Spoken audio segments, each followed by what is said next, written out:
Okay, we're going to get started. Again, turn your cell phones off or on vibrate, please. One reminder, we've got a sort of a finite amount of time, so if we can get quick into the questions, and it would be helpful for Coach Belichick, as well as Bubba and the Chancellor, if you would identify yourself quickly. Just name and affiliation just as quick as you can. I've got first 6, 7 questions set. So we're about ready. Here we go.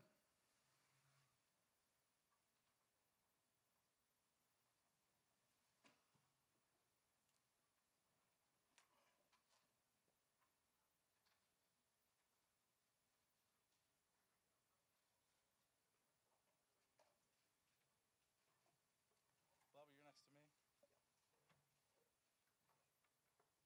Coach, you're in seat 2.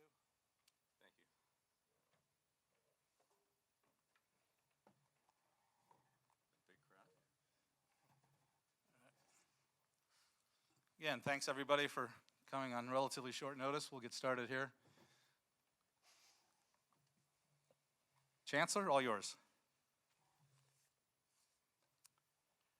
Good afternoon.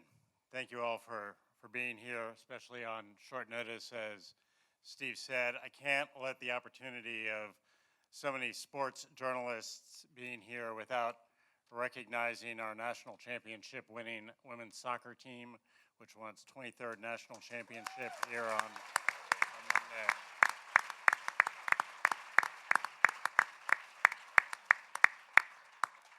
Indeed.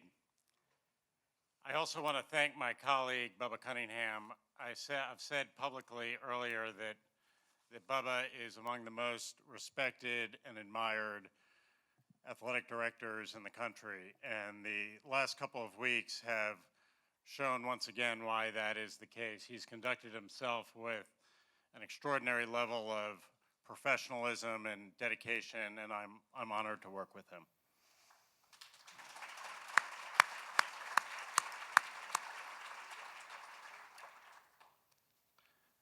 So it's always a great day to be a Tar Heel, but today is an especially great day to be a Tar Heel. We've been playing football at Carolina since 1888, and I suspect that in those 136 years, there are a few days that have been as auspicious as this one. I've said many times that we want to be the best public university in the United States, and that means excellence in everything that we do. We're going to have an excellent college football program. We want to compete with the best, and we've hired the best coach. I was sent this morning this excerpt from Carolina's Football Media Guide from 1954. It's talking about one of the assistant coaches, Stephen Nicholas Belichick. When Steve joined the Carolina coaching staff 2 springs ago, he felt right at home working alongside Bill Edwards, who had already come here. Edwards was Steve's coach at Western Reserve, and for the past 4 years, Steve had been an assistant to Edwards at Vanderbilt. He began his coaching career at Southwestern Louisiana Institute during his Navy V-12 training, became head coach at Hiram College in Ohio, and remained on that job 3 years before joining Edwards at Vanderbilt. Steve Belichick established a record for himself as a coach on pass defense at Vanderbilt. Steve is married to the former Jeanette Munn of West Palm Beach, Florida. They have a 2-year-old son, William Stephen. So, Coach, welcome back to Carolina. Thank you.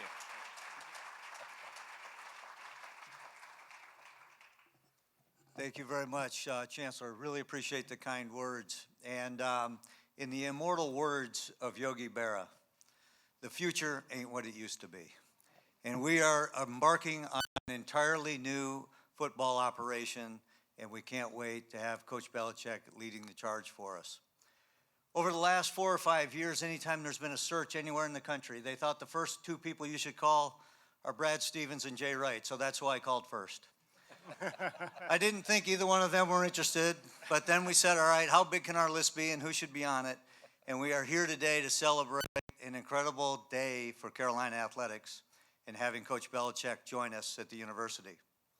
We are known as the University of National Champions, and we have a Super Bowl champion coach who's here to lead the program. With him today is also Michael Lombardi, former general manager in the NFL, and the future of college athletics is changing, and we want to be in the forefront of that. Coach Belichick has demonstrated his passion for teaching, for coaching, and for lifelong learning, and he is an absolute perfect fit for us at this time in the history of the university and the history of college sports. Please welcome the new head football coach at the University of North Carolina, Coach Bill Belichick.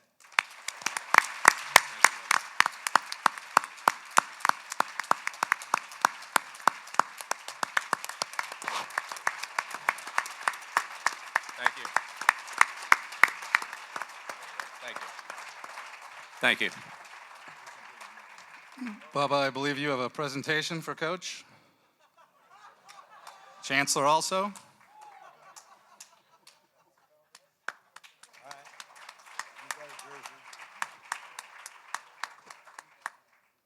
And I did get a new sport coat for the occasion.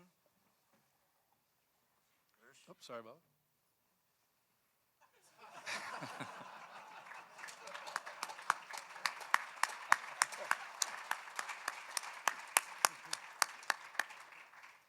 Well, Chancellor, thank you for the sweatshirt, but the truth of the matter is, I already have one.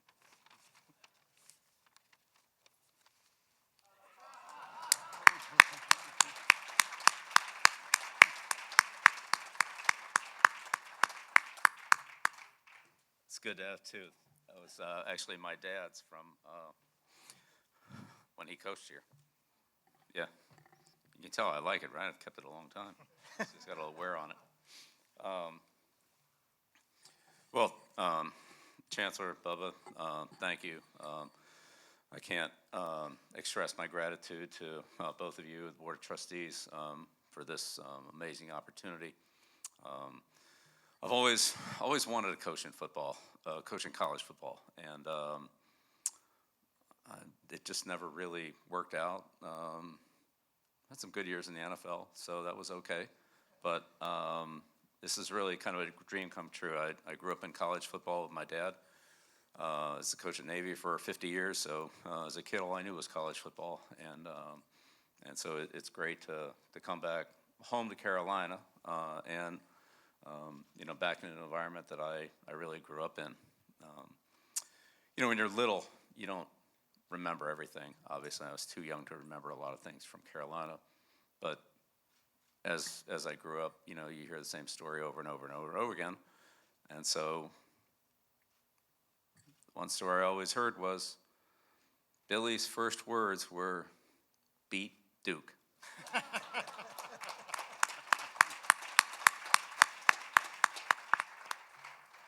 So, full circle. But again, very grateful and appreciative for the opportunity. This is a great process. I've learned so much about the university and the support that we have for the football program. And this is, obviously a great educational school, and the kids here are outstanding. And we want to, transfer that over to the football field and have an outstanding football team with those student athletes. So, I'm here to as Bubba said, teach, develop, and build the program in the way that I believe in. And so grateful to have Michael, with me in this process. Michael and I have worked together for going all the way back over 30 years. And, he has a great knowledge of the general manager role, if you will, in this type of position with terms of, scouting two sets of players, high school players and college portal players, as well as dealing with some version of what's called salary cap, which is now, part of college football. So all that being said, I look forward to working, here.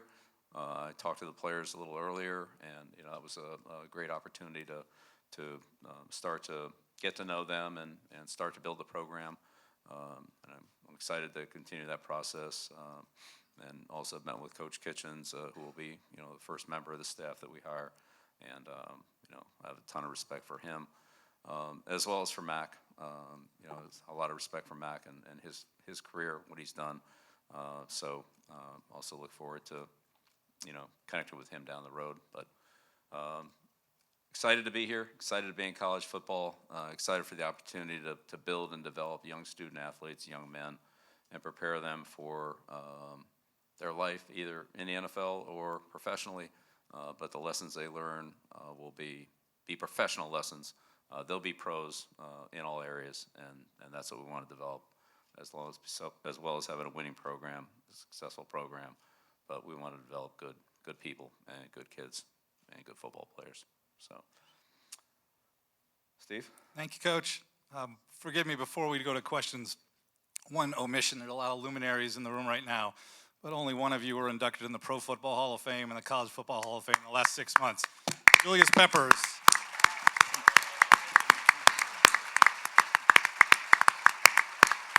Congrats, Pep. Okay, again, please, if you would identify yourself and your affiliation quickly. Let's get through the questions quickly so we can get to as many people as possible. Hold your hands right now because I've got 7 assigned already. We're going to start over here on the right-hand side. Aaron Beard with the AP. I've already done that part. Go ahead, Aaron. Hi, Coach. When you were studying college football in the last year and examining, so much more has come into professionalism in the model, whether it's NIL, portal, revenue sharing coming up. How many parallels did you see to what the experience you've had at the pros, and do you envision it sort of being like a mini NFL team in that regard? Yeah, thanks, Aaron. I do think there are a lot of parallels. There's certainly some differences, but there are some parallels, and I think that's the reason for the general structure of Michael as a general manager and myself as a coach, and working together collaboratively like we have done in a professional organization. So. Yeah, I do think there's some parallels. There's differences for sure, but yes. Right next to him, Brennan. I'm sorry, Coach, go ahead. Hey, Bill, Brendan Marks from The Athletic. At what point in this process did you decide or know that you wanted to become the next head coach here? Was there a singular moment when that happened? And can you elaborate on the investment that North Carolina and your conversations with the Chancellor and Bubba made to make you feel comfortable taking the role? Yeah, I mean, it was, we went through a process, but it was great. Every step of the way was great. The support was tremendous. All the things that I feel are important to have a successful program, Bubba and Chancellor Roberts reaffirmed, and I think they've made a great commitment to this program. Obviously, we have a great university, and I'd say along the way, as kind of things got out, if you will, the amount of support that I got from Carolina grads, former Carolina football players, people that are connected with this university was really overwhelming. And not that I'm any social media expert, because I'm not, but there was an awful lot of, positive feedback from my face and stuff like that, and it was great.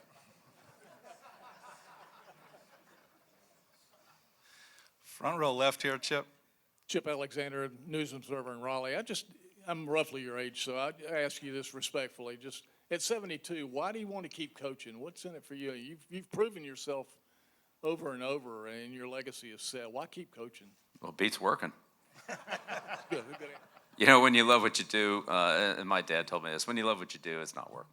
I love what I do. I love coaching. I love the interaction with the players. I love building a team, working with the assistants, game planning, the game itself, which, there's some good ones, there's some bad ones, but they're all learning experience, and working with, young kids who, with the energy, enthusiasm to want to be good, to want to be successful. It's great every day to wake up and come into that environment. Thank you. Okay, we got Andrew, then Michael. Hey, Coach, Andrew Jones, Tar Heel Illustrated. A lot of talk's been made about the difference, how college football is a lot more like the NFL, like what you were talking a few minutes ago with finances. What about scheme? How much can you take from the intricacies of the scheme you use with the Patriots to college when you don't have as much time with the college kids? Yeah, that's a great question, Andrew. I think in some respects you have more time than with college kids. Not as much meeting time, but more practice time, certainly more opportunities to practice in pads and work on fundamentals and things like that. So, it's a trade-off, but, in the end, scheme-wise, I want to be versatile, and and take advantage of the personnel that we have. And so I've always coached that way. I don't want to just, run one front and run 4 or 5 plays, and that I just don't believe in that. I believe in attacking the defense, in defending what the offense does well, and that takes some versatility. All two teams aren't the same, and I think you have to play them differently from week to week. So that's what we'll do, and we'll use our personnel the best we can to do that. But we'll have a versatile and system that will incorporate any good player. If we have a good player, I've never told Michael, hey, that's a good player, we can't use him. Give us a good player, and our scheme we'll find a way to work that player into the scheme. Michael, then Adam, over here on the left, Coach. Hey there, Coach. Michael Kill with WCHL and ChapelBoro.com here in Chapel Hill. You've mentioned that you've talked to the current players already. Have you had conversations with some UNC football alums, guys like Julius and other players in the past? And what have those conversations, if you have had them, been like? Yes, I've had conversations with Julius, LT. I mean, he's the greatest players that have played here. Very supportive. Talked to Michael the other day. Very supportive. There's been a ton of support from ex-players and other UNC alums. This is a great brand and a great support system here. So I'm excited to just spend more time with these people and to get the support that they've, I'll say promised, but that they've, indicated that how much they want to be a part of the program and how much I want them a part of it. Thank you. Adam, right here on the end, Coach, second row, and then Brian. Hey, Bill, Adam Smith with Inside Carolina. What were your impressions of UNC as a football program from the outside when you were in the NFL for so many years? It sounds like when you would come back here to scout, occasionally the place made, an impression on you. Well, come back here to scout is, as a coach, you kind of get where go where you want to go, right? And maybe you send your assistants to, somewhere else. You take the trip to Carolina, you take some of the other better trips. But, Michael and I have made trips down here to scout players. But, I'd say the overall impression, like, great place to go to school, great program. But, it's been a while, 1980, that was the heyday really. And we got Taylor right after that at the Giants and talked so much about, the Tar Heels and their great program and kind of hasn't been to that point since. So, I think there's a lot of pride in this program, and I want to do everything I can here to help take it to the highest level. Got about 5 in this section. Brian, then Marty right in front of him. Brian, go ahead. Hey, Coach, Brian Murphy with WRAL. Two, if you don't mind. How do you envision filling out your staff? Do you think it'll be former NFL coaches? Will it be current college coaches? And what about your son? And then for Bubba and Chancellor, did it take some time for you to get comfortable with the idea of hiring a coach with no college experience, one who's a little bit older? And how did that process sort of play out? How did you become comfortable with that? Coach, you first, please. On the staff, we'll hire the best coaches we can hire. I want to do everything I can to help this program and make it as strong as possible. So we'll hire the best ones we can get. There are several college coaches that are involved in bowl games and so forth. And so I wouldn't interfere with the process at those schools with their commitments to their teams. So we'll see how it goes. But look, in the end, I've already had a lot of people contact me. There'll certainly be a strong presence of NFL people on the staff. I think that's a certainty, and not only in the staff but in the training area. But at the same time, I'm looking for the best people we can get for Carolina, and that fit I think is a little different than what an NFL team would have. But we'll see. Chancellor, you want to go first? Bubba. I kind of got over the hump on the collegiate head coaching experience with Damon Nahas and Aaron Matson.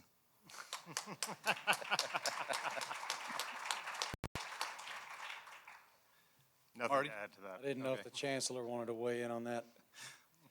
No. Marty, go ahead. Good afternoon, Marty Smith from ESPN. When a guy like you with that resume walks in the door here, expectation skyrockets. I wonder how you'll define success at the University of North Carolina. We've seen that guys can flip programs quickly in the portal era. So what is success to you here? Yeah, well, success is, it's a day-by-day process, and the only thing we can really do anything about is, today, tomorrow, what's immediately in front of us. So take advantage of every opportunity we have to build the team, improve the team, get better, and keep stringing a lot of good days together, and the results will come. Pat Welter. Pat Welter, WRL. Bill, what do you say to people that fear that if you do succeed here, that you might leave for the NFL again in a year or two? I didn't come here to leave.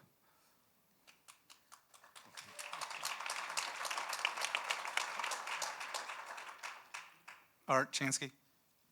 Then Coach Skip. Art Chansky in Newton, Massachusetts. Evaluation of the roster and roster turnover is very important. Besides talking to the players individually and watching film, what other ways are you to evaluate this current roster to see what kind of additions you might need through the portal and other measures? You can't work them out on the field before spring practice, right?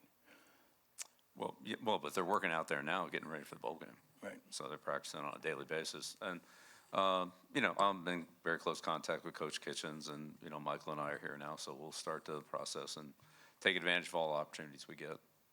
So some of those are in person, some of those are in training, some of those are on film, and so forth.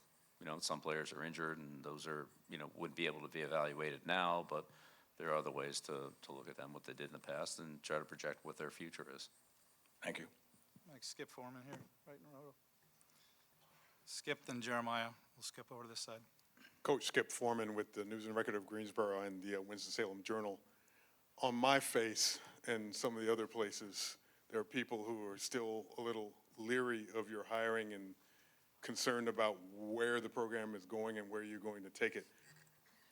While you're concerned about football, there's always public criticism. And where do you want to tell those people?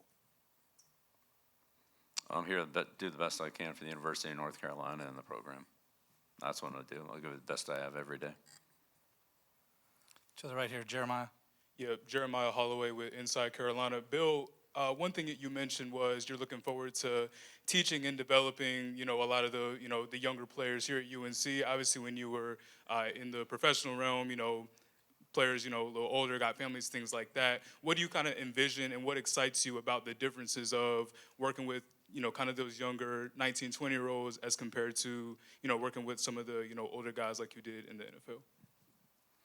Right. Well, again, in the NFL, it's a combination of a lot of things. But if you look at the players we had in the NFL, Tom Brady was a fourth-string quarterback his rookie year.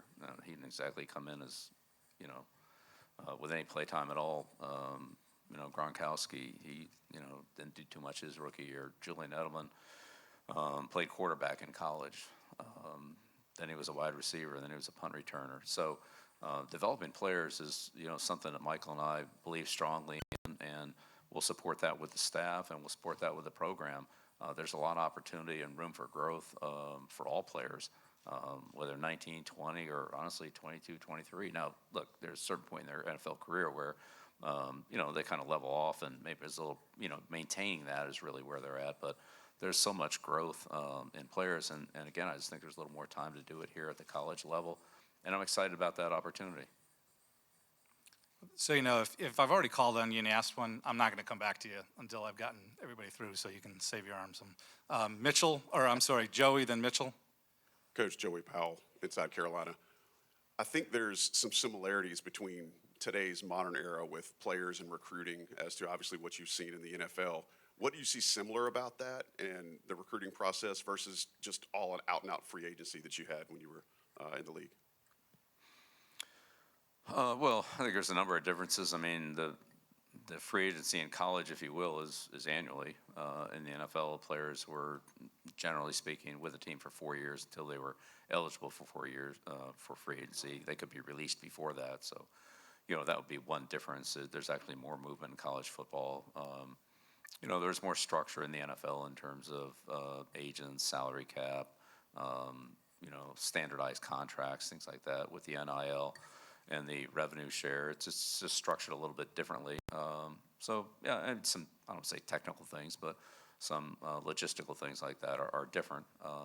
But all manageable, and every other college team is doing the same thing that we are. So, except for Army, Navy, and Air Force, but they're, that is what it is. So, I think to Bubba's point, like trying to be ahead of the game, ahead of the curve, ahead of the process, that's what we're always going to try to do. Give it to Tommy, right? Or Mitchell, I'm sorry, Mitchell, then Tommy. Go ahead, second row. Yeah, Mitch Northam, North Carolina Public Radio. For Chancellor Roberts and Bubba, during this process, because of all the changes that everybody has mentioned with college football and the changes to come with the House settlement, was it important for y'all to pursue someone who has the extensive pro experience that Coach does? Well, it certainly was a factor in it. And we looked at a wide variety of people. And obviously, when it became realistic that he was available, and it certainly was a path that we really wanted to go down and explore. And we're just really fortunate to be here today. And he's willing to say yes and to lend his expertise and knowledge to Carolina. So very excited about it. Tommy, second row. Coach Tommy Ashley with Inside Carolina. You've been in the game a long time. How much have you seen the game itself change, and how much have you sort of changed over the years you've been involved in the game, and now you bring it to the college level?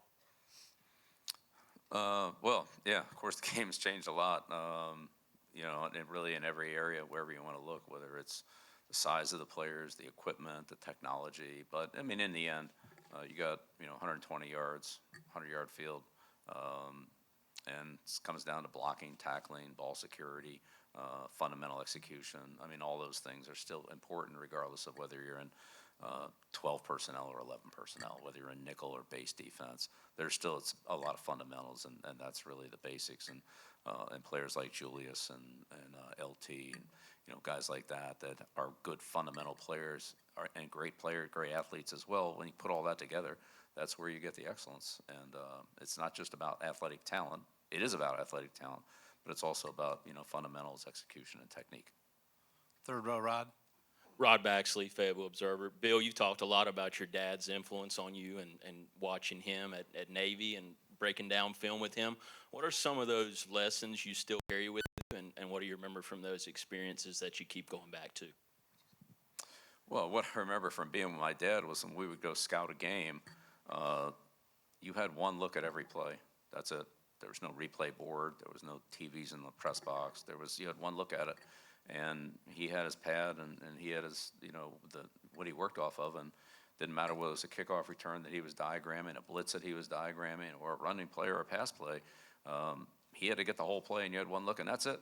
And you better hope the guy in front of you didn't stand up there in the play.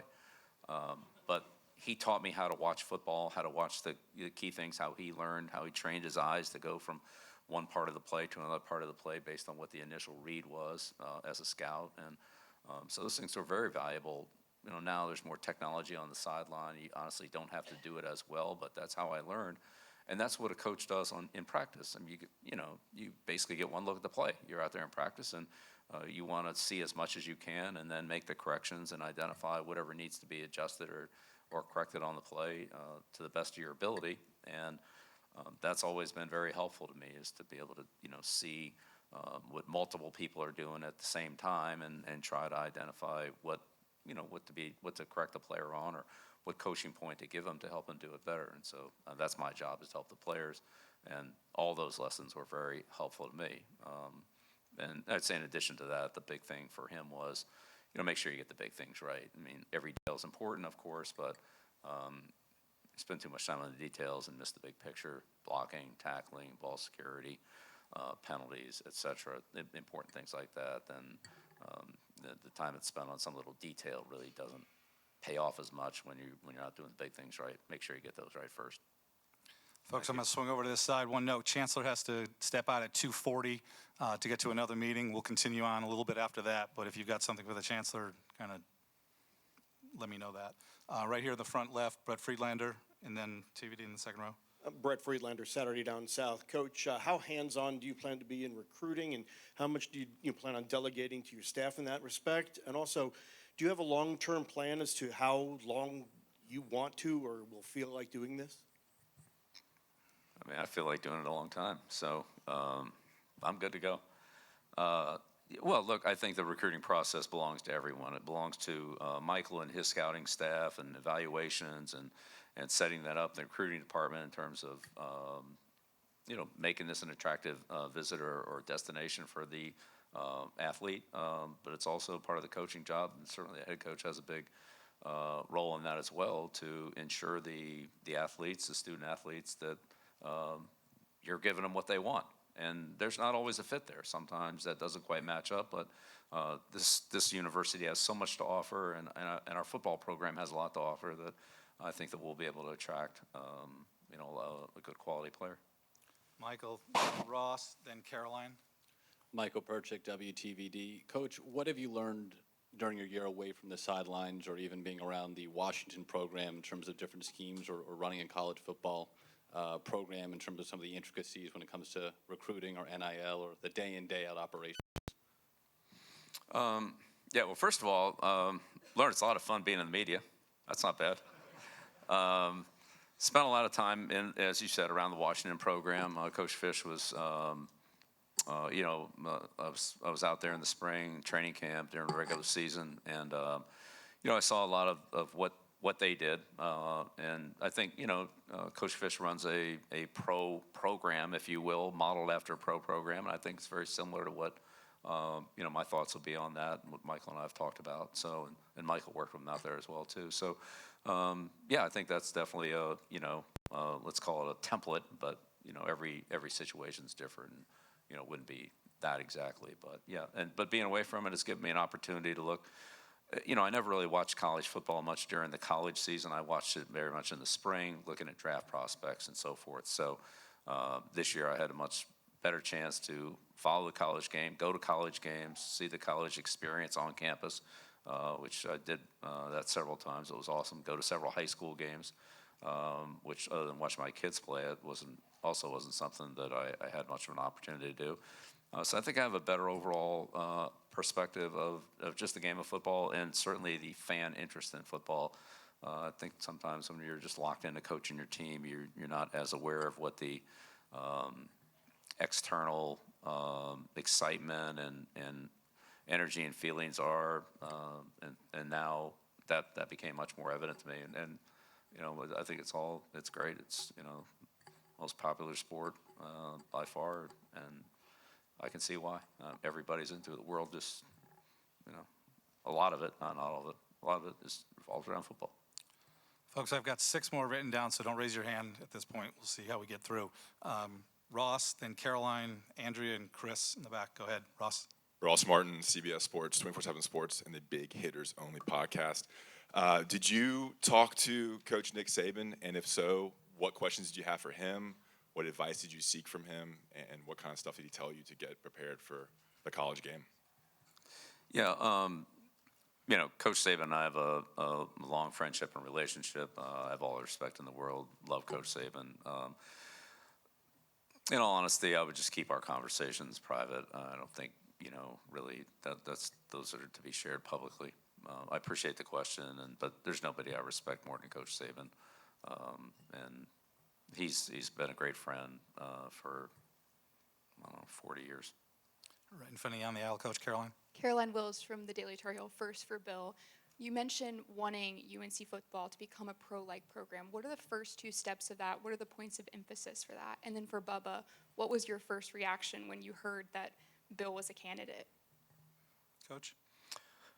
Well, yes, in terms of when I say a pro program, I would say, through my experience, what we did in terms of training, developing players, running pro systems, pro techniques, so when the players leave here, this isn't going from the wishbone to a pro offense, that it would be, similar terminology, similar techniques and fundamentals, similar training, similar preparation techniques that have been very successful for me through the years that I know that other NFL teams are using. Whether other college teams are using them or not, some are, some aren't, but I just know that these will prepare the players for that. So I'm not, and then from the general manager, head coach model, again, it's a similar type of situation. We're evaluating high school kids and college transfer portal players. NFL teams are evaluating college players and NFL free agent players. So, again, there are some similarities, that's all. I'm not saying it's identical. In the back left, Andrea, then Chris. Andrea Adelson with ESPN.com. You mentioned that it had been a dream of yours to coach in college. The first part of the question is, when during this last year did you start thinking, yes, I definitely want to coach college? And then the second part is, Carolina hasn't won an ACC title since 1980. What during your conversations with the folks here gave you the hope, optimism, belief that you could get this program to winning championships again?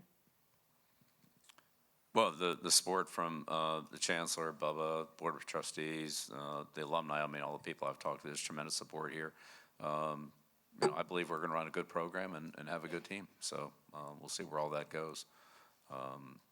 Yeah, look, we drafted LT in 1981 after the 1980 season, and we talked about all the success that they had, especially, defensively with, Buddy Curry and Donnell Thompson. I mean, all those guys, Paul Davis, and all those guys on the team, and those are great teams. So, ton of respect for what what's been done here at Carolina. It's certainly that 1980 team gave up 120 points on defense. I mean, it's pretty good, and half of them were at Oklahoma. So, other than that, really good. But yeah, I'm not making any predictions. I'm just saying I'm going to come in here and do the best I can with a great school. We're going to have a great program. We'll see where those results take us. In the very back, and then Chris. Coach Kevin Conley with Fox 8 in Greensboro, North Carolina. Do you envision yourself going into living rooms of prospective high school players and kids that you are recruiting, or will you leave that to other people? Yeah, no, I would love to do that. There are only so many opportunities for a college head coach to do that based on the compliance rules. So when those opportunities are there, and if that is in fact the best thing to do in that process, I'm absolutely in on it. I think the majority of the head coaching recruiting will be done on campus. But look, those rules might change and so forth. So whatever helps our team, that's what I want to do. All right, Chris. Hi, Coach. Chris Lee from WRL, right here. Yeah, wanted to expound on the recruiting question as well. Are you looking to possibly win the state of North Carolina as far as the best recruits from the state, surrounding states like Virginia and South Carolina, or are you looking to cast more of a wide net, and are there certain, characteristics that you're looking for in recruits specifically? Yeah, great question. Both, absolutely. We want to recruit well in-state and in this area, which is there's a lot of good football players in not only North Carolina, but the surrounding states. But North Carolina is a national university. I mean, this is the best public university in the country. Any kid that wants a good education, being a good football program, being a great campus, playing a great environment, we'll recruit any kid to come here. I mean, I've been on just about every major campus in the country. There's not many nicer than North Carolina. Can't get a better education than you can at this school. So there's a lot going for it. I think they can recruit nationally. Good look, there's certain kids that don't want to leave their region. I mean, I get that, but I think we'll be able to recruit nationally. We'll certainly try to. Last three questions are Luke, David Teal, and Trayvon. On the end, on the right side, Coach. Yeah. Luke DeCock from the Raleigh News and Observer. Just curious, there were reports that you had prepared a document or organizational Bible. Were those accurate? I reserve a follow-up if the answer is. Yeah, don't believe everything you read in the papers, all right? I have no idea where that came from. I don't have a 400-page document. And to think I would just go out and hand it, come on, really. In terms of your thinking for what you did want to do with the job, at what point did you start thinking in your head, if I had a college program to run, this is what I would do? Because you obviously spent so many years in the NFL world of thinking how I would run an NFL team or organization if I were at a different one than the Patriots. At what point did college start really becoming a focus of your thinking? That's a great question. Here's what I would say. College kind of came to me this year. I didn't necessarily go and seek it out, but I had many coaches, I mean, we're probably a couple of dozen coaches, talk to me and say, hey, can we sit down and talk to you about these things? The, let's call it salary cap of pro football relative to college football, the headsets, the green dot, the 2-minute warning, the tablets on the sideline.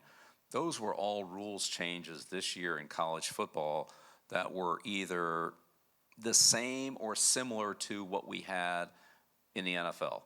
And these coaches said, hey, coach, can we just talk to you about how you did this, how you did that, how did you use this, how did you handle talk about the 2-minute, how did that, what did that warning, how did that affect your strategy at the end of the half, the end of the game? How did you look at it?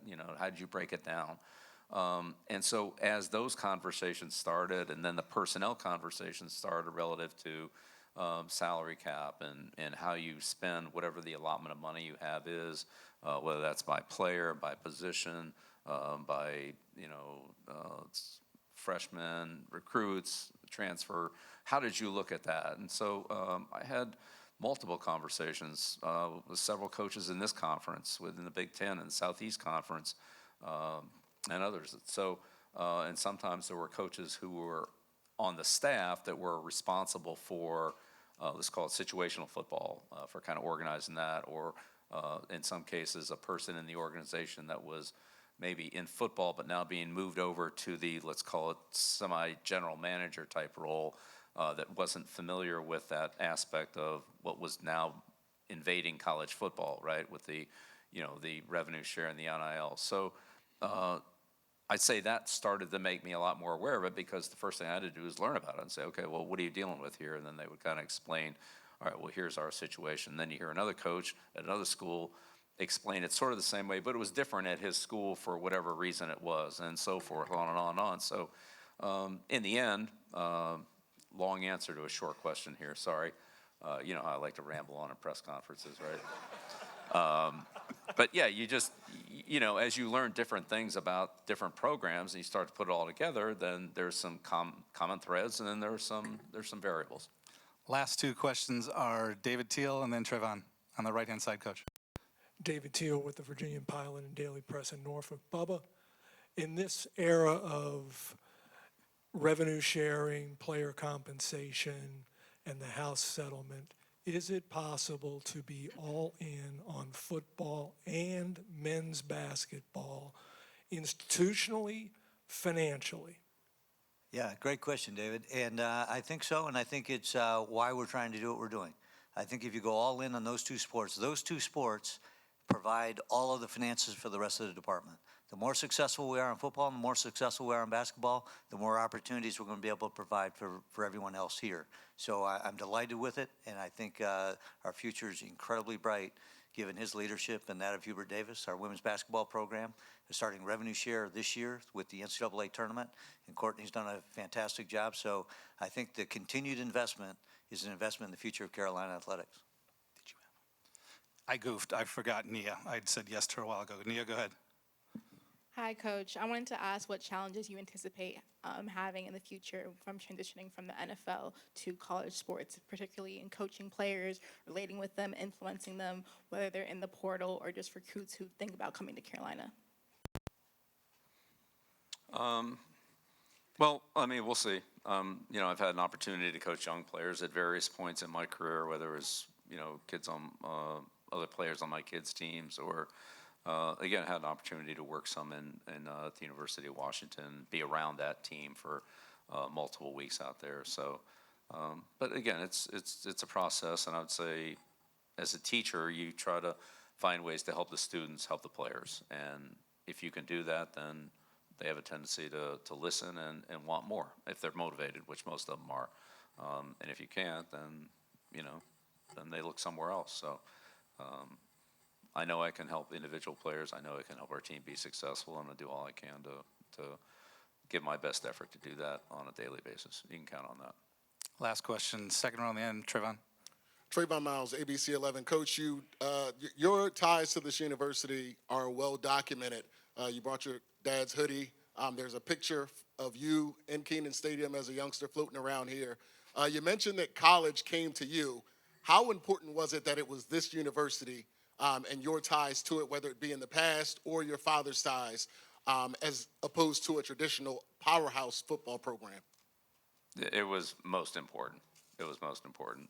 All the things that the University of North Carolina stands for, the academics, the cultural, the research, just the whole, everything it stands for, both athletically, which has been tremendously successful in all sports. I spent, quite a bit of time with Coach Petramalo, with Coach Bresci in the lacrosse program, and many of their players as well. I've spoken with them. So it's been really kind of a connection to this school, but everything that it stands for, on the field, off the field, and really the destination that Carolina is for really so many student athletes. There's so much opportunity here.